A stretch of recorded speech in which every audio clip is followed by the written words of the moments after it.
Seven circle Bangladesh লিমিটেডের কুমিল্লা জোনের AGM জনাব মুন্সি আমানুর রহমান সাহেব। এই মুহূর্তে আপনাদের মাঝে পরিচয় করে দিচ্ছি head of business development technical support DGM জনাব তৌহিদুর রহমান। আপনাদের মধ্যে পরিচয় করে দিচ্ছি কুমিল্লা জোনের সিনিয়র ম্যানেজার জনাব মাসুদুল হাসান রানা। এই মুহূর্তে আপনাদের মাঝে পরিচয় করে দিচ্ছি কুমিল্লা জোনের আরএসএম জনাব আকরামুল্লাহ স্যার। সম্মানিত সুধী, এবং আমি এর আগে একটা মাল্টিন্যাশনাল কোম্পানিতে ছিলাম। আমি সেভেনিক্সে গত 10 বছর আছি। তো সেই কোম্পানিতে আমরা আসলে সোর্সিং করতাম, মানে সোজা বাংলা হচ্ছে যে কিছুটা ডিটেকটিভ অ্যাটিটিউড করতে হতো আমাদের। তো আমাদের ল্যাবের একটা ছেলে ছিল রেজাউল, ওর নাম, ও এখন বাইরে বিভিন্ন প্রজেক্টে চলে গিয়েছে, যমুনা ব্রিজে ছিল। তো ও করতো কি, প্রতি মাসে সব কোম্পানি সিমেন্ট ব্যাগ বাজার থেকে কিনে নিয়ে আসতো, এনে করতো কি ল্যাবে টেস্ট রিপোর্ট করতো। ল্যাবে যে টেস্ট করতো, আমাদের যে টেকনিক্যাল হেড ছিলেন উনি সবগুলোরে ডিকোড করে আনকোড করে দিতেন। অর্থাৎ সিমেন্টকে আপনি চিনবেন না, রেজাউলের কাছে যাচ্ছে একটা বস্তা বা একটা পলিথিনের ব্যাগ, এটা হচ্ছে কি সিমেন্ট, অর্থাৎ ওর ভিতরে লেখা ধরেন 005। 005 মানে কি সেটা শুধু হেডই জানে, বাকিরা কেউ জানে না। এটা মাস শেষে ডিসক্লোজ করা হয় যে 005 মানে ধরেন 70, 001 মানে 7। এটা উল্টা পাল্টা করে দেয়, কোনো মাসই ঠিক রাখা হয় না এরকম। উনি প্রতি মাসে টেস্ট করতেন। তো আমি রেজাউলের কাছে বললাম, রেজাউল ধরেন আমি ওই কোম্পানিতে 2 বছরের মতো ছিলাম, আমি প্রতি মাসে জিজ্ঞেস করতে, রেজাউল এবার ফার্স্ট কে, এবার ফার্স্ট কে, প্রতি মাসে জিজ্ঞেস করতাম। তো মজার ব্যাপার হচ্ছে, ধরেন আমি 12 মাস যদি ওকে জিজ্ঞেস করে দেখি রেজাউল ফার্স্ট কে, ও আমাকে 8 বার বলেছে 70 আর 4 বার বলেছে 70 ফার্স্ট না, কিন্তু 3-4 নাম্বারের মধ্যে আছে, 2-3 এর মধ্যে।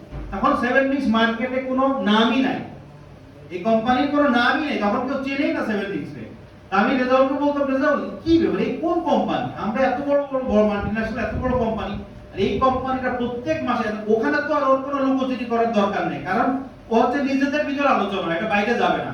আমি বলতাম, এটা কে রেজাউল, কোন কোম্পানি এটা? বলে কি ভাই, এটা এই 70 একটা কোম্পানি আছে, এরা অনেক দিন আগে থেকে বাংলাদেশে সিমেন্ট ইম্পোর্ট করে, এরাই প্রতি মাসে অলমোস্ট ফার্স্ট হয়। তো 12 মাসের মধ্যে 8 মাসে একটা সিমেন্ট ব্র্যান্ড ফার্স্ট, আর যে জায়গায় ফার্স্ট হয়নি সেটা 3-4 নাম্বারের মধ্যে ছিল। তো তখন আমি মনে করতাম যে এই কোন সিমেন্ট কোম্পানি যদি কোয়ালিটি এইভাবে ঠিক রাখে, তো খুব বেশি দিন নাই যারা বাংলাদেশে একসময় সেলসে একটা শীর্ষস্থান দখল করার মধ্যে চলে যাবে। আপনারা হয়তো জানেন যে আজ থেকে 8-10 বছর আগে সেভেনিংস কিন্তু ওই ঘটনার পরে, 10 বছর পরে, 2 বছর পরে আমি সেভেনিংসে জয়েন করি। তখন সেভেনিংস আমি যখন জয়েন করেছি, তখন মার্কেটে সেভেনিংস প্রতি মাসে সেলসে থার্ড বা সেকেন্ড হতো। তারপরে এইটা গত 2-3 বছরে এটা 8-9 নম্বরে চলে গিয়েছিল আমাদের প্লেস। এটা আসলে সিমেন্টের কোয়ালিটি করে না, আমাদের আর প্রোডাকশন ক্যাপাসিটি ছিল না। সব কোম্পানি একসাথে প্রোডাকশন ক্যাপাসিটি বাড়িয়ে ফেলেছিল। আমরা এনেছি এই বছর না, গত বছরের ডিসেম্বরে আমরা মার্কেটে নিয়ে এসেছি। গত বছরের ডিসেম্বরের মাস থেকে আমাদের এই মাস পর্যন্ত আমরা একবারে 9 থেকে প্রথম লাভটা দিয়েছি 3-এ, এবং 3 থেকে এখন 2-এ। আমাদের সামনে শুধু একটা ব্র্যান্ডই আছে, হিউজ ভলিউম এবং তাদের নেটওয়ার্ক অনেক বিস্তৃত, দ্যাট ইজ শাহ সিমেন্ট। আপনারা জানেন তো শাহ সিমেন্ট বাংলাদেশের সবচেয়ে বেশি চলে, কিন্তু আমরা কিন্তু অ্যাপ্রোচিং, আমরা 9 থেকে 2-এ চলে আসছি, এবং প্রতি মাসে আমাদের কিন্তু ডিসটেন্স কমছে, প্রতি মাসে আমরা দূরত্ব কমাচ্ছি। মজার ব্যাপার হচ্ছে আজকের মাস, অর্থাৎ আমি এখন আসছি হচ্ছে জুলাইতে। জুন মাসের স্ট্যাটিস্টিক আমি বলি, গত জুন মাসের আর 2022 এর জুন আর 2021 এর জুন, এই দুইটা মাস যদি আপনি কম্পেয়ার করেন, সিমেন্ট মার্কেট শ্রিঙ্ক করেছে, অর্থাৎ সিমেন্ট মার্কেট স্কুইজ হয়েছে, কমে গিয়েছে মার্কেট শেয়ার 7-6%। সিমেন্ট মার্কেটের ভলিউম কমে গেছে। What is cement? তো cement is a binding materials, এটা কংক্রিটের ভিতর থাকে, এবং রড আপনার কোর্স এগ্রিগেট, ফাইন এগ্রিগেটের পানির উপস্থিতিতে এটাকে বেঁধে ফেলে। তো সিমেন্ট শুধু উপস্থিতিতে বেঁধে ফেলে তা না, আপনার rod, course aggregate, fine aggregate না হলেও সিমেন্ট কিন্তু নিজে বেঁধে ফেলতে পারে। অর্থাৎ শুধু যদি পানি দেন তাহলে কিন্তু সর্বনাশ, সিমেন্ট কিন্তু জমে গেছে। তো বর্ষাকালে প্রায় রিপোর্ট আসে, অনেক ঢালাই করতে আসছে, দেখেন যে সিমেন্টের ব্যাগ খুলেছে, এত বড় বড় চাকা, লাম্পস বলি আমরা, এটার কারণ আর কিছু না, আমাদের ট্রান্সপোর্টেশনের সময় আমাদের সাধারণত বর্ষাকালে পানি কোনো কারণে সিমেন্ট প্যাকের ভিতরে ঢুকে যায়, অথবা আপনারা যেখানে স্টাক করে রাখেন সিমেন্টটা, ওখানে ময়েশ্চার যেহেতু বর্ষাকালে বেশি থাকে, আর সিমেন্টের ব্যাগ যদি খুব ভালো করে আপনার ট্রিপল দিয়ে ঢাকা না থাকে, ময়েশ্চার কন্টেন্ট হলে লাম্পস তৈরি হয়ে যেতে পারে। আর লাম্পস তৈরি হওয়া মানেই কিন্তু স্ট্রেংথ কমে আসা, অর্থাৎ যে সিমেন্টে ছোট ছোট ফলস লাম্পস থাকে অনেক সময় গোল গোল, কিন্তু হাত দিয়ে চাপ দিচ্ছি আপনার লাম্পস গুলো ভেঙে যাচ্ছে, তো এরকম হলেও কিন্তু সিমেন্টের স্ট্রেংথ কমে গেছে ধরে নিতে হবে। সুতরাং সিমেন্ট ব্যবহার করার সবচেয়ে ভালো উপায় হচ্ছে সিমেন্টকে অত্যন্ত এয়ার টাইট অবস্থায় রেখে দেওয়া। এছাড়াও কিন্তু উৎপাদনের সময় লাম্পস হতে পারে। যখন সিমেন্ট উৎপাদন করা হয় তখন সিমেন্ট এর টেম্পারেচার থাকে প্রায় 100 ডিগ্রি সেন্টিগ্রেডের উপরে, 105-107 ডিগ্রি। তো এইটাকে আসলে আমরা যখন নিয়ে আসি এটাকে আমরা সাইলোর ভিতর রাখি, সাইলোর ভিতর রেখে আমরা কিছুদিন ঠান্ডা করি, ঠান্ডা করে এর টেম্পারেচার 30, 40, 50 কাছাকাছি আসলে তখন আমরা ট্রাক বা ব্যাগে লোড করে আমরা সিমেন্টটা পাঠিয়ে দিই মার্কেটে। কিন্তু ওই অবস্থায় যদি আপনি সিমেন্টটা কোনো কারণে ওই টেম্পারেচার থেকে সঙ্গে সঙ্গে সিমেন্টটা আপনি যদি প্যাকেটিং করে ফেলেন, ওই প্যাকেটের ভিতরে কিন্তু লাম্পস তৈরি হয়ে যেতে পারে। সেটা যদিও আমাদের দেশে খুব সম্ভাবনা কম, কারণ অধিকাংশ সিমেন্টই আপনার সাইলোতে রাখা হয়। এবং আমরা আগে যে আপনার এটা বলি যে ফিফো, মানে যেটা ফার্স্টই ব্যবহার হয়েছে ফার্স্টই ওটাই ফার্স্ট আউট হয় সবার আগে, যার ফলে আপনি যে সিমেন্ট এখন পাই ওটা সঙ্গে সঙ্গে উৎপাদন করে ব্যাগে ঢুকানো হয় না। টাটকা সিমেন্ট মানে গরম সিমেন্ট না, কিন্তু টাটকা সিমেন্ট মানে সিমেন্টটাকে সংরক্ষণ করে একটা নির্দিষ্ট টাইম পরে সিমেন্টটাকে ডেলিভারি দেওয়া। আবার এর মানে এই না যে আবার 1 মাস পর ডেলিভারি দেওয়া। সিমেন্ট যত দ্রুত ব্যবহার করা যায় তত ভালো, কিন্তু তার মানে এই না প্রোডাকশনের সাথে সাথে অ্যাট লিস্ট একে রেখে 2-1 দিন টাইম দিয়ে টেম্পারেচারটা নামায় নিয়ে দেন সিমেন্টটা ব্যবহার করলে সেটা হলো সিমেন্ট ব্যবহার করার সবচেয়ে ভালো সময়। তো আমাদের একটা কনস্ট্রাকশনে সাধারণত 8 থেকে 15% সিমেন্ট থাকে, মানে মিক্স ডিজাইনের ভিত্তির উপর ডিপেন্ড করে আমি বলছি 8%ও থাকতে পারে। তখন হাই স্ট্রেংথের কংক্রিট যদি বানানো লাগে পার মিটার কিউবে 500 কেজি, তখন কোন কোন কনস্ট্রাকশনে 15%ও থাকে। এটা আমি একটা বড় রেঞ্জ দিয়েছি, যদিও সাধারণত 10 থেকে 8-9 এরকম থাকে আর কি। বিজ্ঞানী জেমস পার্কার, আপনারা ইন্টারনেটে গেলে দেখতে পাবেন, বহুত মানুষ সিমেন্ট নিয়ে, মানে সিমেন্টের মানে পিছনের হিস্ট্রি পড়তে গেলে আপনার মাথায় আসবে না আসলে কে বানাইছে। তো আমরা অনেক ঠিক করে দেখছি যে বিজ্ঞানী জেমস পার্কার উনি 1780 সালে প্রথম বাণিজ্যিকভাবে সিমেন্ট তৈরি করছিলেন, বাণিজ্যিকভাবে। এরপরে তো সিমেন্টের দিনের পর দিন পরিবর্তন, বিভিন্ন পরিবর্তন, টেকনোলজি। আপনারা জানেন যে আমাদের দেশে যে 130 তলা বিল্ডিং করার চেষ্টা করা হচ্ছে, বঙ্গবন্ধু টাওয়ার আপনার পূর্বাঞ্চলে, সেখানে কংক্রিটের স্ট্রেংথ ধরা হয়েছে 12,000 পিএসআই। 12,000 পিএসআই কংক্রিট আমাদের দেশে যে এগ্রিগেট সে আগে ফেল করে যায়, আমরা আমাদের ল্যাবে দেখেছি সিমেন্টের আগে এগ্রিগেট ফেল করে যায়। ইভেন ভারতের যে আমরা এগ্রিগেট আনি যে পাকুড় থেকে, ওটাও ইয়ে করে না। তো এখানে এগ্রিগেটকে বাঁচানোর একটা উপায় আছে, সেটা হলো সিলিকা ফিউম ইউজ করা। সিলিকা ফিউম দিয়ে আপনার 10 থেকে 12 সিলিকা ফিউম দিলে যেটা হয় 12,000 যখন আপনি করবেন তখন আপনার হিউজ পরিমাণে সিমেন্ট কন্টেন্ট দেওয়া লাগবে পার মিক্স ডিজাইন। তো অত সিমেন্ট দিলে আপনার যেটা প্রবলেম হবে, আপনার হিট অফ হাইড্রেশন, সিমেন্টের গরমে ফেটে যাবে, আপনি রাখতে পারবেন না, কংক্রিট ফেটে যাবে। তো সেটার জন্য সিলিকা ফিল্ম যদি আপনি ব্যবহার করতে পারেন, এর ফাইননেস এত কম, প্রায় 20,000 সেন্টিমিটার স্কয়ার পার গ্রাম, যেটা আমরা বলি সিমেন্টের ক্ষেত্রে ফ্লাই অ্যাশ 5,000, তারও প্রায় 4-5 গুণ বেশি। এটা যদি সিমেন্টের ভিতরে দেওয়া যায় তাহলে সিমেন্টের টেম্পারেচার সবচেয়ে বেশি আপনার কম থাকবে, সেই সাথে সিমেন্টের ফাইননেস গুলো আপনার নিশ্চিত থাকবে, কারণ এত ফাইন এর ভিতরে বসে গেলে এর ভিতরে কোনো ছিদ্র থাকবে না। আর কংক্রিট শক্তিশালী করার অন্যতম পন্থা হচ্ছে কংক্রিটকে নিশ্চিদ্র কংক্রিট তৈরি করা। যত পোরোসিটি কম থাকবে তত স্ট্রেংথ বাড়বে, এই কারণে সিলিকা ফিল্ম ইউজ করার কথা বলা হয়েছে। এখন সিমেন্ট যখন ছিল না তখন আমরা কি করতাম? সিমেন্ট যখন ছিল না তখন আপনারা জানেন যে চুন সুরকির গাঁথনি হতো। এখানে আছে না বিল্ডিং 15 ইঞ্চি 20 ইঞ্চি ওয়াল থিকনেস, কিন্তু কয় তলা? ম্যাক্সিমাম 3 তলা, এর উপর কিন্তু করার সাহস নাই। কারণ 100 তলা বিল্ডিং থেকে চুন সুরকির গাঁথনি দিয়ে করব, তাহলে আমার একটা ওয়াল থিকনেস হবে দেখা যাচ্ছে যে 20 ফিট। তো এটা তো আসলে সম্ভব না, মানে আর্কিটেকচারাল পয়েন্ট অফ ভিউ থেকে এটা সম্ভব না। আপনার নিচে পার্কিং রাখতে হবে, টার্ন করার সুযোগ রাখতে হবে, বিল্ডিং রাখতে হবে, ঘরের মাঝখানে তো কলাম দিতে পারবেন না আপনি, এগুলোকে কোণে কোণে সেট করতে হবে, ডিজাইনটা পারমিট করা লাগবে। আর্কিটেক্টরা তো কলামগুলো বসায় দেয়, আর এই ডিজাইনটা কারা করে? সিভিল ইঞ্জিনিয়াররা। এই চ্যালেঞ্জগুলো থাকে। মাঝে মাঝে আর্কিটেক্টরা এমন ক্যান্টিলিভার দেয় যেটা ডিজাইনে আনাই যাচ্ছে না, তখন আর্কিটেক্টরা বলে ভাই আপনি আপনার এই নন্দন তত্ত্ব একটু চেঞ্জ করে এমন কিছু দেন যেন আমি যদি এটাকে ক্যান্টিলিভার বানাতে চাই, আমার বিমের সাইজ এত বড় হচ্ছে, আর বিমের সাইজ এত বড় মানে আমার রুমের ভিতরে বিম দেখা যাচ্ছে, তো আমি এটা আসলে আমার ফিজিবল না। এরকম অনেক জিনিস কিন্তু ইঞ্জিনিয়ারিং আর্কিটেক্টের মধ্যে হয়ে থাকে। তো এই আমরা যখন সিমেন্ট ছিল না তখন আসলে ছিল হচ্ছে এই চুন সুরকি। চুন ইটসেলফ সিমেন্টের মাদার ইনগ্রেডিয়েন্টস, ক্যালসিয়াম অক্সাইড। সেটাই এখন আমি আপনাদেরকে দেখানোর চেষ্টা করব। এটা হলো সিমেন্ট তৈরির একটা ইন্টিগ্রেটেড প্রসেস, অর্থাৎ শুরু থেকে শেষ পর্যন্ত সিমেন্টটা কিভাবে তৈরি হয়। আপনারা দেখেছেন যে প্রথমে পাহাড়ের ভিতরে ডিনামাইট বসানো হয়, তারপর সেটাকে ব্লাস্ট করে দেওয়া হয়, বড় বড় খণ্ড, সেগুলোকে ট্রাকে করে নিয়ে আসা হয়। তারপরে আপনার এনে আমরা দেখি যে একটা রোটারি ক্লিনকার একটা মেশিনের ভিতরে দিয়ে অনেক তাপ দেওয়া হচ্ছে। তো আসলে শুধুমাত্র ক্যালসিয়াম কার্বনেটের পাহাড় থেকে ক্যালসিয়াম কার্বনেট এনে এটাকে করা হয় না, এর সাথে আরো 4টা জিনিস সব সিমেন্ট কোম্পানিতে ক্লিনকার তৈরিতে দেওয়া হয়। তার অন্যতম উপাদান হচ্ছে শেল বা সিলিকন ডাইঅক্সাইডের সোর্স, SiO2।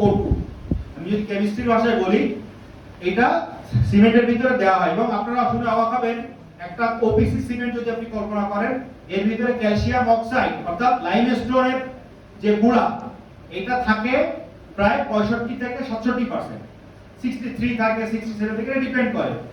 অথচ শেল বা আকরিক যেটা আমরা বলি সিলিকন ডাইঅক্সাইড, সেটা থাকে প্রায় 20 থেকে 22%, কম না কিন্তু একেবারে।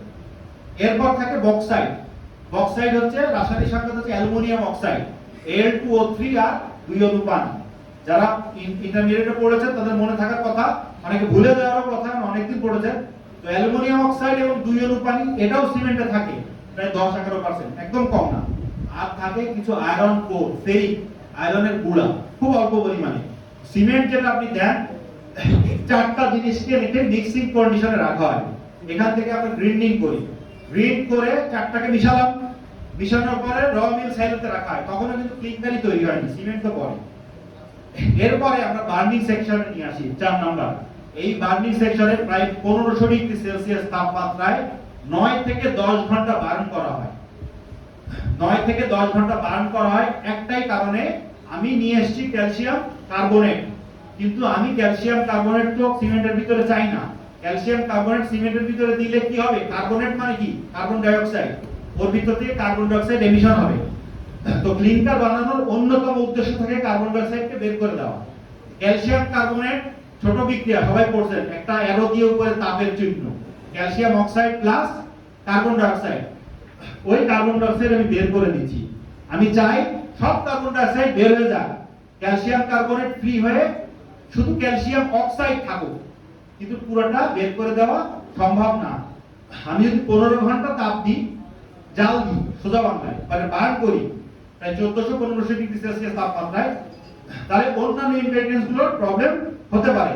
তো আমরা কি করি, এই 8 থেকে 9 ঘন্টা চাপ দিয়ে আমরা কোডে বলে দিই যে আরো কোডকে বলে দিচ্ছি যে কোড, আমি সব কার্বন ডাই অক্সাইড বের করতে পারিনি, কিছু কার্বন ডাই অক্সাইড এখানে রয়ে গেছে, এটার পরিমাণ should not be more than 3%, ASTM C150 standard. আপনারা যদি দেখেন সেখানে বলা হয়েছে যে ক্লিনকারে কার্বন ডাই অক্সাইড থাকতে পারবে, কিন্তু টোটাল ক্লিনকারে 3% এর বেশি না। এটাকে বলা হয় লস অফ ইগনিশন, LOI। কোন কোন সিমেন্ট আছে যারা কাঁচা মাল হিসেবে ক্লিনকারের সাথে কার্বনেট গুঁড়া করে দিয়ে দেয়, এটা কিন্তু তৈরি করার নিয়ম আছে, দ্যাট ইজ BM সিমেন্ট। সেই সিমেন্টের নাম আপনারা ব্যাগে দেখবেন BM। এখন র কার্বন ক্যালসিয়াম কার্বনেট যদি আপনি গুঁড়া করে দিতে পারেন ফাইননেস কমায়, অথচ তাহলে সমস্যাটা হচ্ছে ওই carbon die oxide calcium carbonate থেকে যখন আপনি কংক্রিট তৈরি করবেন, ও হিউজ আকারে কার্বন ডাই অক্সাইড ওখান থেকে এমিশন করবে। কংক্রিট যখন সেট হয়ে যাবে তখন কংক্রিটের ছিদ্র থাকবে, আর ছিদ্র মানে কুষ্টিয়ার তিলের খাজা।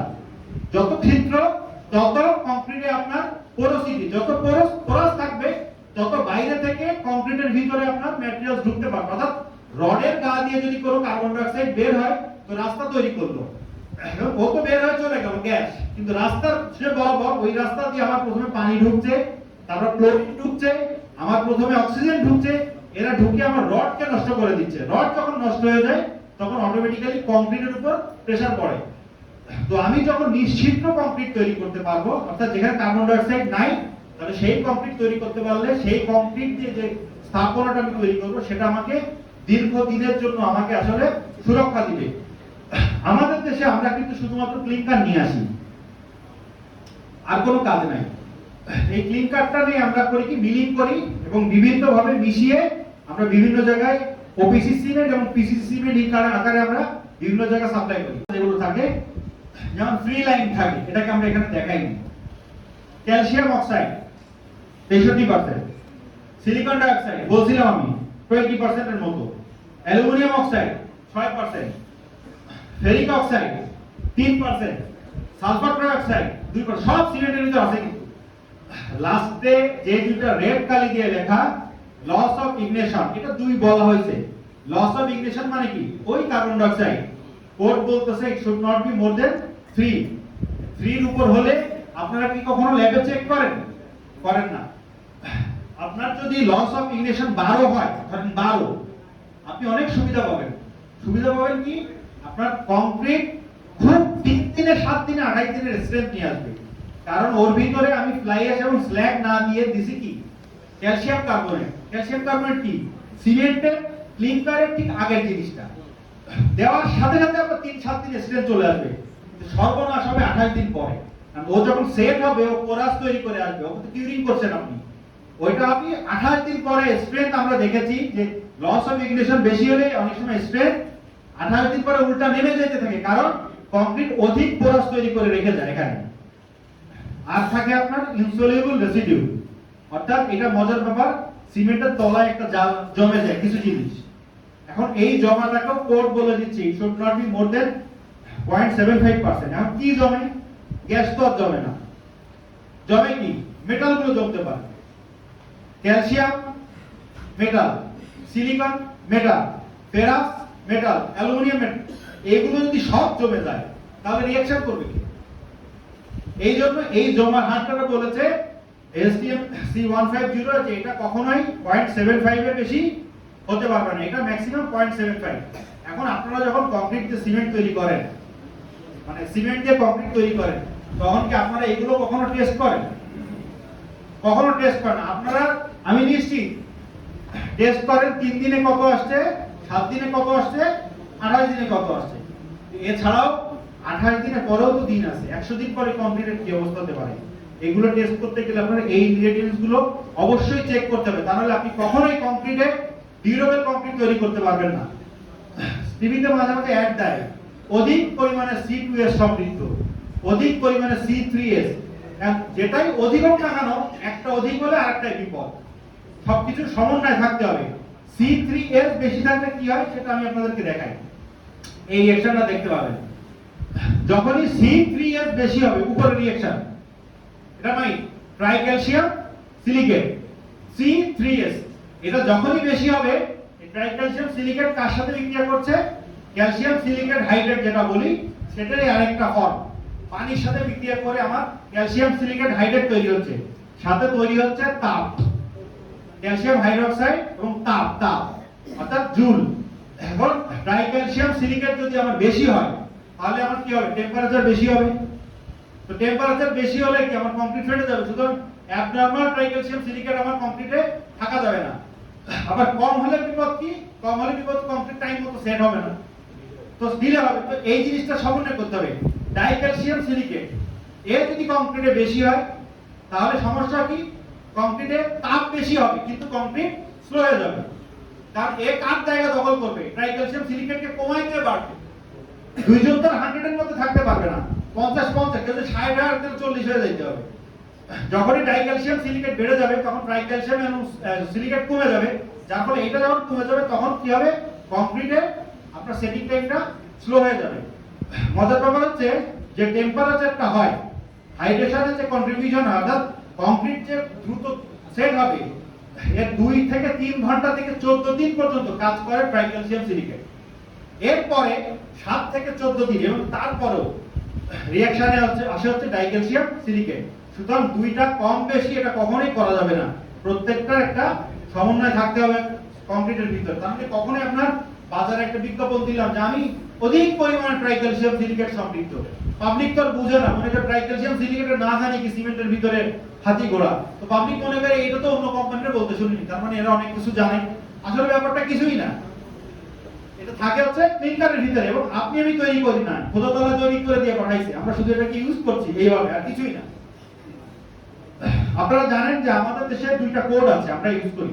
আমরা সিমেন্ট তৈরি করি কোন স্ট্যান্ডার্ড আপনারা দেখেছেন? আমরা আমাদের দেশে যে স্ট্যান্ডার্ড আছে সিমেন্টের, এখানে 27 রকম সিমেন্ট তৈরি করার পারমিশন আমাদের আছে, 27। আপনারা তো শুধু জানেন ওপিসি আর পিসিসি। ওপিসির ভিতরে কি জানেন? ওপিসি একটাই, আর পিসিসির ভিতরে কি জানেন? যে দুই ধরনের আছে, এম এবং বিএম। মজার ব্যাপার হচ্ছে 7 ইঞ্চের যে স্পেশাল সিমেন্ট আপনারা দেখেন, এটা কিন্তু এম সিমেন্ট। 65 থেকে 69 এর মধ্যে, 79 মধ্যে আমি যে কোনো পার্সেন্টেজের সিমেন্ট দিই না কেন, সেটা কিন্তু বিএম সিমেন্ট। আমি যদি 65 দিই বিএম, আমি যদি 78 দিই সেটাও বিএম, আমি যদি 79 দিই সেটাও বিএম। এখন এই স্ট্যান্ডার্ডের ভিতরে আমি যা দেব সেটাই বিএম সিমেন্ট। এখন কেউ কেউ করে কি 65% আর লেখে না ব্যাগের গায়ে, তারা শুরু করে 71 থেকে 79 আমি স্পেশাল সিমেন্ট। তো স্পেশাল আসলে আপনি তো স্পেশাল না, কারণ আপনার কোড বলে দিচ্ছে 65 থেকে 79 মধ্যে তুমি একটাই, তোমার নাম বিএম। তোমাকে যদি স্পেশাল হইতে হয় তোমাকে 80 থেকে শুরু করতে হবে, 80 থেকে 94 ভিতরে যে কোনো একটা দিতে হবে, এম সিমেন্ট তৈরি করো, দেন বলো আমি স্পেশাল। 7 মিক্সের যে এম সিমেন্টের ব্যাগ আপনারা দেখেন, সেটা কিন্তু 80 থেকে 94%। আমি আপনাদেরকে অনুরোধ করব 7 মিক্স সিমেন্টের স্পেশাল ব্যাগ এবং অন্য একটা যে কোনো সিমেন্ট, যারা স্পেশাল সিমেন্ট তৈরি করছে তাদের ব্যাগ দুটাকে পাশাপাশি নেবেন, নিয়ে ক্লিনকারের মানটা দেখবেন। দেখবেন ক্লিনকার লেখা 71 থেকে 80 বা 78 থেকে বা 73%, কিন্তু 7 মিক্সের লেখা কিন্তু 80 থেকে 94%। এখন আপনি পাল্টা কোশ্চেন করতে পারেন যে ভাই 65 থেকে 79 মধ্যে আপনি যাই দেন না কেন, আপনার কোড তো বলে দিচ্ছে এটা বিএম সিমেন্ট, তাহলে কোন স্ট্যান্ডার্ডে আপনি এটা নিজের স্পেশাল দাবি করেন? আপনাকে স্পেশাল হয়ে যেতে গেলে তো আপনাকে তো বাংলাদেশের কোড মানতে হবে, স্ট্যান্ডার্ড চেঞ্জ করে নতুন একটা কিছু করে বলতে হবে আমি স্পেশাল। তো আপনি 76 এর ব্যাগটা দেখবেন, এখানেও আমরা কোনো ধরনের প্রতারণার আশ্রয় নিই। আমরা যে স্পেশাল সিমেন্টটা দিই সেখানে ক্লিনকার থেকে 80%। সমস্যা একটাই, আমাদের দাম বেশি হয় এই কারণে সিমেন্টের, এই জন্য যারা কন্ট্রাক্টর ভাই ওনারা ইউজ করতে চান না। তো 76 বাংলাদেশে আজকে যে সেলসের সেকেন্ড থার্ড পজিশনে আছে, সেটা কিন্তু শুধুমাত্র পুল, অর্থাৎ মানুষ টানার একমাত্র কারণ কিন্তু ইঞ্জিনিয়াররা পুশ করে।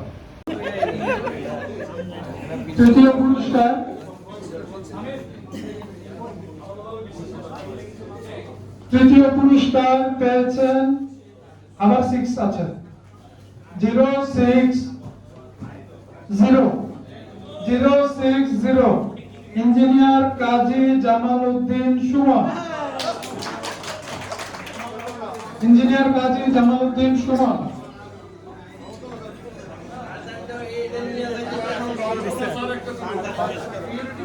হ্যাঁ, এটা তৃতীয় পুরস্কার হচ্ছে ইউনিলিভারের পিউরিক ওয়াটারের।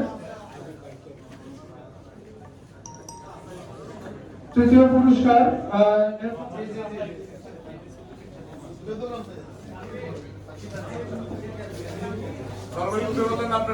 দ্বিতীয় পুরস্কার আমরা পেয়ে গেছি। দ্বিতীয় পুরস্কারের নাম্বারটি হচ্ছে 09095 এন ইসলাম সানি। 095 এন ইসলাম সানি, উনি জিতে নিয়েছেন আর্কিটেক্ট সানি। জি,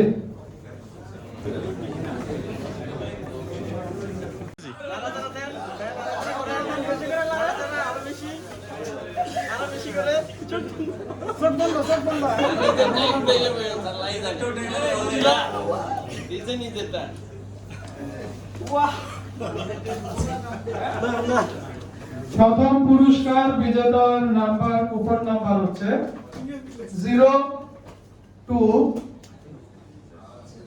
02 কার কি লাগে 027 রহমতুল্লাহ। 027 রহমতুল্লাহ। আমি স্যারদের অনুরোধ করবো মঞ্চের সামনে এসে প্রথম পুরস্কারটি বুঝিয়ে দেওয়ার জন্য অনুরোধ করছি। জনাব রহমতুল্লাহ।